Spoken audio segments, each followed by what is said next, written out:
Hello guys, కదా last షార్ట్లో చెప్పాను కదా, లైక్ నా మొబైల్ ఎలా పోయిందో ఇన్ డీటెయిల్గా చెప్తానని చెప్పినాను కదా. ఎట్లా అని అంటే వర్క్ వెళ్తుంటే ఆన్ ది వేలో నార్మల్గా, అంటే ఇక్కడ వర్షం పడితే హెవీగా పడదు, అప్పుడప్పుడు పడుతుంది హెవీగా, లేకపోతే నార్మల్గా జల్లులు అంటాం చూడండి, అట్లా పడుతుంది అప్పుడప్పుడు. సో అలా పడుతున్నప్పుడు వెదర్ బాగుంది, వెళ్ళినప్పుడు అంటే లైక్ వర్క్ వస్తున్నా కానీ స్టేషన్కి నడవాలి కదా. ఆన్ ది వేలో ఒక చిన్న పార్క్ వస్తే నార్మల్గా వెదర్ బాగుంది కదా అని చెప్పేసి నేను ఏం చేసిన, వీడియో తీసుకున్నా. అంటే ఆ పార్క్లోకి, అంటే ఆ పార్క్ పక్కకు చిన్న వే ఉంటుంది, అందులోకి ఎంటర్ అయ్యే ముందు ఏం చేసినానంటే ఒక వీడియో తీసుకున్నాను. అంటే వెదర్ బాగుంది కదా అని చెప్పేసి వీడియో తీసుకున్నాను. వాళ్ళు అప్పటికే నన్ను చూస్తున్నారు, అంటే నేను అది గమనించినాను. వాళ్ళు ఆపోజిట్ రోడ్ నుంచి వాళ్ళు 3 మెంబర్స్ బైసికల్ మీద వస్తున్నారు. Top to bottom black bicycles, కూడా బ్లాక్. అవి ఇదేంటి స్పీడ్ బైక్స్ ఉంటాయి కదా, ఎలక్ట్రిక్ సైకిల్స్.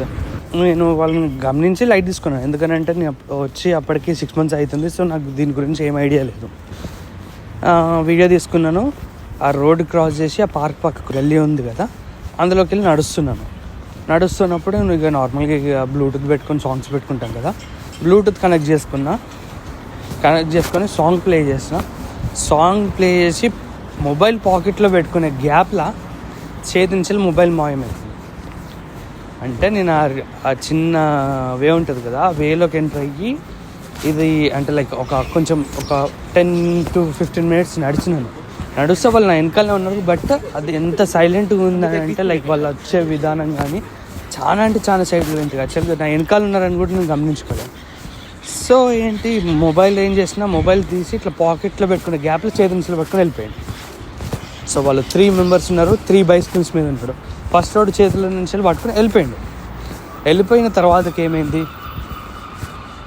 నేను ఇంకా నాకు ఏమైందో అర్థం కాలేదు. ఇవంతా లైక్ వాడు పట్టుకొని వెళ్ళిపోయిన తర్వాతకి లిటరల్గా నేను తలకే గ్యాప్లా వాడు ఒక 20 meters అవే అంతా వెళ్ళిపోయిండు. నా లైఫ్లో రియల్గా చూసిన ఫ్లాష్ మ్యాన్ వాడు.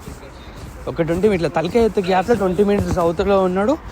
20 meters అవతలో ఉంటే నేను వాడినిగా మొత్తం నా బ్రెయిన్ అంతా అసలు ఏం జరిగింది ప్రాసెస్ చేసుకొని వాడినిగా లైక్ ఫ్రాక్షన్ ఆఫ్ సెకండ్స్లోనే వాడిని వెనకాల పరిగెడతామని చెప్పేసి పరిగెట్టిన. దొంగ మనం ఇండియాలో అరుస్తాం కదా, దొంగ హెల్ప్ అనుకుంటే పరిగెడితే రోడ్డు పట్టించుకుంటాడు. రోడ్డు మీద జనాలు ఉంటారు సరిగ్గా, ఆ వేలో ఎవరు రారు. సో నేను మా వెనకాల పరిగెడుతుంటే నా వెనకాల ఇంకిద్దరు ఉన్నారు కదా, వాళ్ళిద్దరు ఏంటిదని అంటే బ్రదర్ వీళ్ళు క్యాచ్ అని చెప్పేసి వాళ్ళు నాతో చెప్పేసరికి నేను వెనకాలకి కూడా తిరిగి చూడలేదు. వాళ్ళు నా సైడ్ నుంచి వెళ్ళిపోయినారు. ఇంకిద్దరు వెళ్ళిపోయి ముందరికి పోయిన తర్వాత వాళ్ళు ముగ్గురు కలిసి వాళ్ళు అవి స్పీడ్ బైక్స్, వాటిని నేను ఎంతగానో మంది చేజ్ చేస్తాను. ఉరికే కాడికి ఒక 1/2 kilometer దాకా చేజ్ చేసిన తర్వాత ఏమైందని అంటే లైక్ ఎంతగానో వీడిని ఇడిచిపెడతలేరు అన్నట్టుగా లాస్ట్లో ఉన్నప్పుడు సైకిల్ ఆపేసి నేను వాడిని అప్రోచ్ అయ్యేదాకా, అంటే వాడి దగ్గరికి వచ్చేదాకా వాడు వెయిట్ చేస్తున్నాడు. And at the same time వాడి చెయ్యి పాకెట్లో ఉంటే ఏమైంది, నేను నార్మల్గా అంటే లైక్ ఇక పోదాము, ఇది మనము ఇండియాలో దొంగలు దొరికితే ఎట్లా కట్టేసి కొడతారు కదా, ఇంకా ఆ డైలమాలో ఉండి నాకు అసలు అదే ట్రాన్స్లో ఉండి ఉరుకుతుంటే ఈ ముగ్గురు ఇట్లా లాస్ట్ వాడు ఆయిండన్నా కదా. ఇక ఫస్ట్ ఉన్న ఇద్దరు ఏం చేశారని అంటే వీళ్ళతో we already got him, leave him, don't create any mess అనుకుంటా అని చెప్పేసి వాడు నువ్వు వచ్చే అది అనుకుంటానే ముందున్న ఇద్దరు వీడిని బెదిరించినాడు. వీడేం చేసిండు, మెల్లగా లైట్ తీసుకుని వీడు వెళ్ళిపోయిన తర్వాతకి నేను అక్కడ అప్పుడే ఒక డెలివరీ డ్రైవర్ కనిపించాడు, స్కూటీ మీద ఉన్నాడు అతను. అప్పుడే ఒక ఇంట్లో డెలివరీ ఇచ్చి బయటకు వచ్చిండు. పార్కింగ్లో ఉన్న బైక్ తీస్తుంటే నేను పోయి అడిగినాను, బ్రదర్ ఇట్లా మొబైల్ తీసుకెళ్ళినారు, హెల్ప్ చేయవా ప్లీజ్, నీ స్కూటీ ఉంది కదా, వాళ్ళు సైకిల్ మీద ఉన్నారు, కొంచెం హెల్ప్ చేయవా అని అంటే వాడు అంటే దే ఆల్రెడీ గాన్ మ్యాన్ అని చెప్పేసి చెప్పిండు. ఎంత సింపుల్గా దే ఆల్రెడీ గాన్ మ్యాన్ అని చెప్పేసి చెప్పిండు.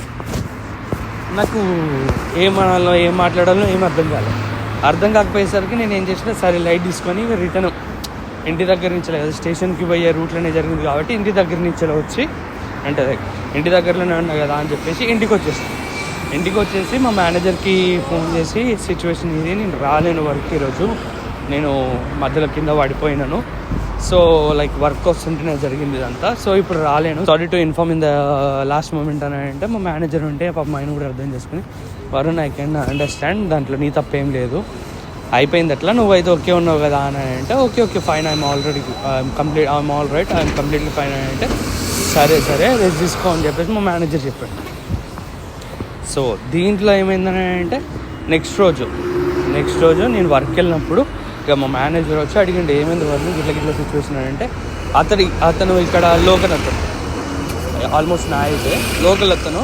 సో ఏమన్నాడు అని అంటే ఇదంతా జరిగిందంతా చెప్పిన తర్వాతకి, బ్రదర్ నీ ఫోన్ పోయిందనుకో, ఆయన చెప్పిన మాటలు నేనే చెప్పాను, బ్రదర్ నీ ఫోన్ పోయిందనుకో అది పోయిందంతే, నువ్వు వాళ్ళని చేసి పట్టుకొని నువ్వు ఏం చేద్దాం అనుకున్నావు నాకైతే తెలియదు, నేను మైండ్లో ఏం రన్ అయింది. కానీ నెక్స్ట్ టైం అది మాత్రం రిపేర్ చేయకు, నా మొబైల్ కదా అని అంటే, నీ మొబైల్ రైట్ నీ లైఫ్ కన్నా ఎక్కువ కాదు కదా అన్నాడు. ఎందుకు అట్లా అంటున్నావు అని అంటే, వాడు నిన్ను అక్కడ ఆగి మరి నువ్వు అప్రోచ్ కోసం వెయిట్ చేసి పాకెట్లో చెయ్యి ఉన్నదని అంటే, there is only one thing, మన చేతిలో కత్తి ఉన్నదని, నువ్వు దగ్గరకు వస్తే నిన్ను పొడిసేసి వెళ్ళిపోదామని, వాళ్ళ ఈగో హర్ట్ చేయొద్దు. వాడికి అంటే వాడు ఇక ఎవడు ఎట్లా తీసుకుంటాడో తెలియదు కదా, నువ్వు వాడిని బడురుకుతాను మనకి ఏమనిపించిందో ఫర్ షూర్ నేను లైక్ ఏం చేద్దామన్నది వాడికి మైండ్లో రన్ అయింది ఆల్రెడీ. అందుకని చెప్పేసి వాడిని అప్రోచ్ కోసం వెయిట్ చేశాను. ముందర ఇద్దరు ఉన్నారు కదా, ఆ ఇద్దరు కనుక నీకు అంటే లైక్ వాడిని ఇడిచిపెట్టేసి అదే అనుకుంటా అని చెప్పేసి చెప్పకపోతే మాత్రం, నువ్వు దగ్గరికి వెళ్తే మాత్రం అదే జరిగేది.